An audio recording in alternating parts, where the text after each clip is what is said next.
Hey guys, तो मैंने अभी थोड़ी देर पहले ही नेटफ्लिक्स की वेब सीरीज देखी है जिसका नाम है हु इज एरन कार्टर। और सच बताऊं, ये सीरीज मुझे काफी ज्यादा बिलो एवरेज लगी। मतलब सच में यार, इस सीरीज को देखने के बाद ज्यादा कुछ मजा नहीं आया। और इसका क्यों बोल रहा हूँ मैं, इसके बारे में तो आगे वीडियो में बात करूंगा। अगर मैं इसकी कहानी की बात करूँ तो ये कहानी है एरिन नाम की एक औरत की, जिसको 5 साल हो चुके हैं कि स्कूल में पढ़ाते हुए।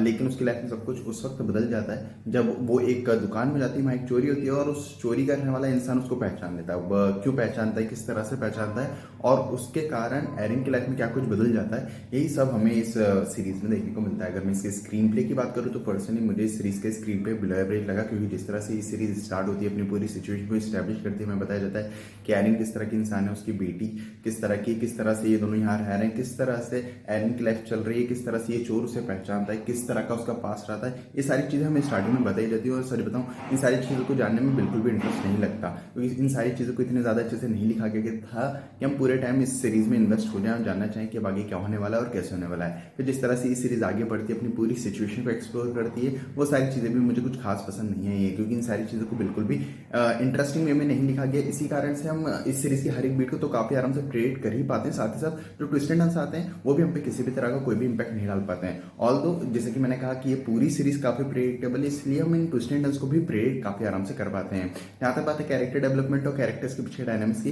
किसी भी कैरेक्टर को इतने अच्छे से नहीं लिखा गया कि हम उस कैरेक्टर के साथ पूरी तरह से कनेक्ट हो पाए। जो कैरेक्टर्स के पीछे डायनामिक्स थे वो भी मुझे कुछ खास पसंद नहीं आई हैं। और भी काफी सारी प्रॉब्लम्स हैं इस सीरीज में, लेकिन उन सब पे बात करने का कोई मतलब नहीं बनता, क्योंकि सच में यार इस सीरीज को देखते वक्त ऐसा लगता है कि हम कोई पुराने जमाने की सीरीज देख रहे हैं। जहां तक बात है इस सीरीज के कुछ पॉजिटिव पॉइंट्स की, तो डेफिनेटली जो कैमरा वर्क है वो मुझे पसंद आया, जिसके बारे में मैं आगे और इन डिटेल बात करने वाला हूँ। और जहां तक बात है कुछ पॉइंट्स की, जो माँ बेटी के बीच का जो कनेक्शन रहता है वो मुझे ठीक ठाक लगा। बाकी ज़्यादा कुछ है नहीं इस मूवी इस सीरीज के बारे में बात करने के लिए। जहाँ तक बात है एक्टिंग की, एक्टिंग के मामले में ये सीरीज अच्छी है, सभी एक्टर्स का काम अच्छा है। जहाँ तक बात है डायरेक्शन और एडिटिंग की, डायरेक्शन सच में काफ़ी ज़्यादा बिलो एवरेज है। मतलब जिस तरह से डायरेक्टर ने ये सीरीज बनाई है ना, वो पता नहीं क्या सोच के बनाई, क्योंकि ये सच में ऐसा लगता है कि बहुत पुराने ज़माने की एक स्टोरी उठाई है और उसी प्रकार का डायरेक्शन किया गया है। इसी कारण से ये हमें एक ओल्ड स्कूल ड्रामा लगता है। जो प्रोडक्शन जो एडिटिंग है वो भी ठीक ठाक ही है, ज़्यादा कुछ अच्छा तो नहीं है लेकिन ज़्यादा कुछ खराब भी नहीं है। जो प्रोडक्शन क्वालिटी है वो काफ़ी अच्छी है, स्पेशली कैमरा वर्क मुझे ठीक ठाक लगा। ठीक ठाक इसलिए बोल रहा हूँ क्योंकि इस सीरीज में इतने नेगेटिव पॉइंट्स हैं ना, उनमें से जो ठीक ठाक चीज़ें भी हैं वो पॉजिटिव लगती हैं।